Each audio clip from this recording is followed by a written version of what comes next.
होगा, लेकिन material of body ये भिन्न हो जाएगा।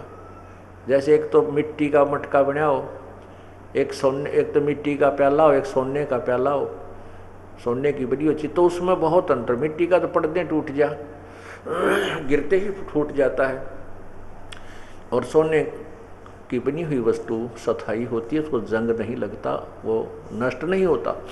इसी प्रकार सतलोक में हमें शरीर मिलेगा, वो एक तत्व का, नूरी तत्व से बना हुआ होगा, उसमें कोई मिक्स नहीं होगा, वो कभी नष्ट नहीं होगा। तो यहाँ यही बताना चाहा है कि क्या मांगूं। अब रावण का 1 लाख पुत्र थे और 1.25 लाख नाती, और उस रावण का फिर कोई दीवान बाती, यानी सब नष्ट हो गया, कुल ही नष्ट हो गया।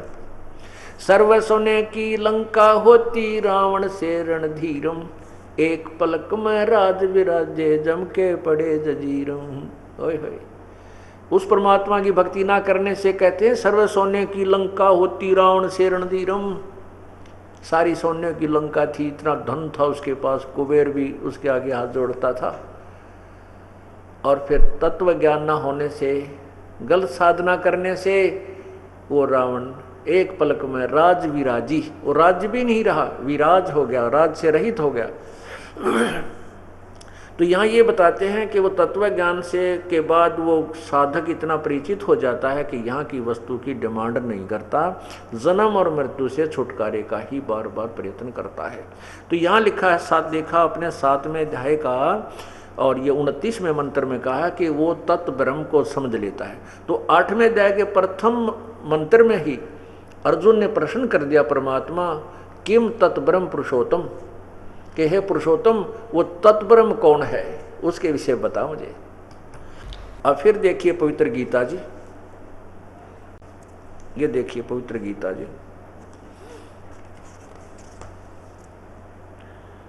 ये है गीता प्रेस गोरखपुर से प्रकाशित है, ये गीता प्रेस गोरखपुर से प्रकाशित है, और जयदयाल गोविंद का इसके लेखक हैं। ये है श्रीमद् भगवत गीता,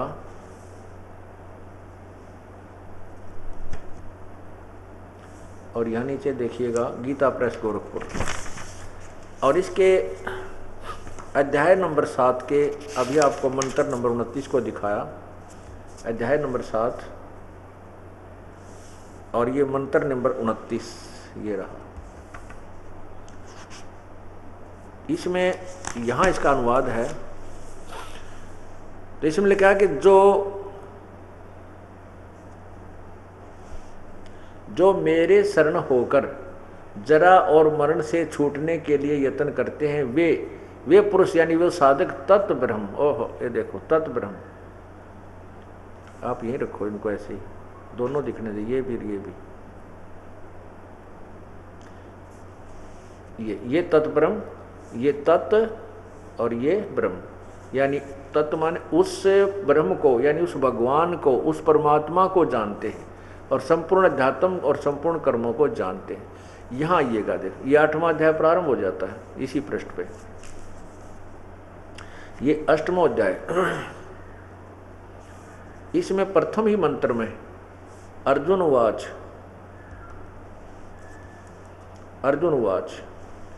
यहाँ लिखा है, पूछा है कि किम तत् ब्रह्म, किम अध्यात्म और किम कर्म पुरुषोत्तम। तो यहाँ इसका क्या पूछा है कि अधिभूत च किम प्रोक्तम, अधिदेवम किम उच्यते। हे पुरुषोत्तम वह ब्रह्म, तत्व ब्रह्म क्या है, तत्व ब्रह्म किम, वह ब्रह्म क्या है। इसका उत्तर तीसरे मंत्र में दिया है, इसी 8वें अध्याय के तीसरे मंत्र में। ये देखो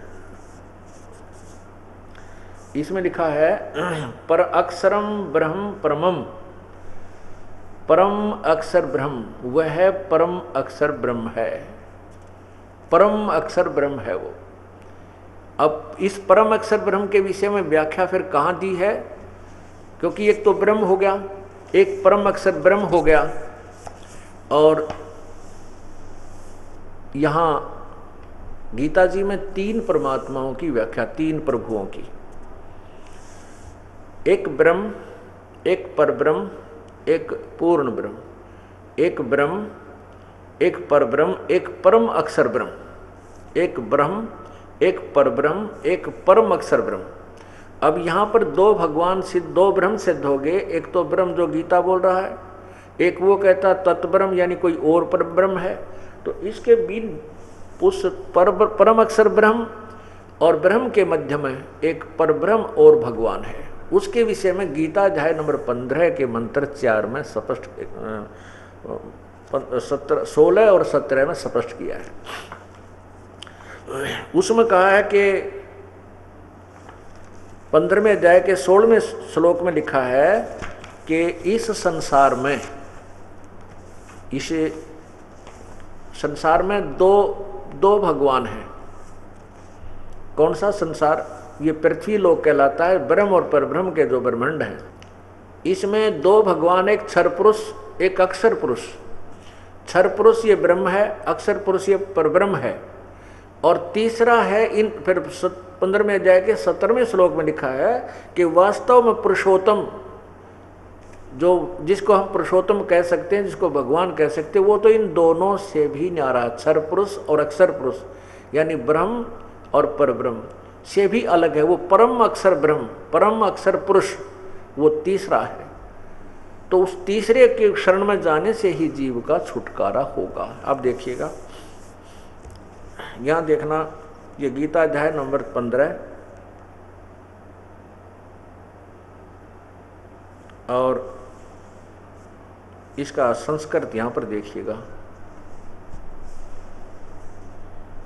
16, इसका मंत्र है 16, अध्याय 15 का ये मंत्र नंबर 16। इसमें लिखा है द्वौ इमौ पुरुषौ लोके क्षर च अक्षर एवं च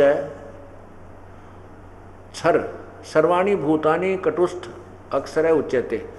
इसलिए लिखा द्वौ इमौ पुरुष लोके, इस लोक में 2 प्रकार के पुरुषों माने भगवान हैं। इमौ माने इस, लोके माने संसार में, पुरुषों माने 2 माने 2 प्रकार के पुरुष माने भगवान है, एक क्षर पुरुष और एक अक्षर पुरुष।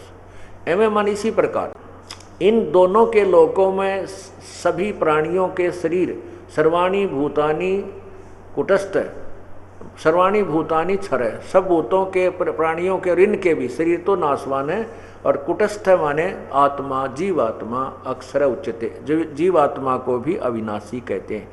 और लेकिन ये जो अक्षर ब्रह्म और परब्रह्म है, ये ब्रह्म है, ये दोनों नाशवान है। अब इसका क्लियर यहाँ लिखा है, इस इनके द्वारा अनुवाद किया होगा। इस संसार में नाशवान और अविनाशी भी 2 प्रकार के पुरुष हैं। पुरुष का अर्थ लिखना चाहिए था भगवान है, 2 प्रभु हैं। इन्होंने यहाँ मिस्टेक की है, पता नहीं था इनको, अपनी मर्जी से लिख दिया। ये पुरुष हैं, 2 भगवान हैं, 2 प्रकार के प्रभु हैं। इनमें संपूर्ण प्राणियों के शरीर तो नाशवान है, जीवात्मा अविनाशी कहा जाता है। अब यहाँ लिखा है 15वें अध्याय के 17वें श्लोक में स्पष्ट किया कि उत्तम पुरुष है तू अन्य परमात्मा इति उदाहरते।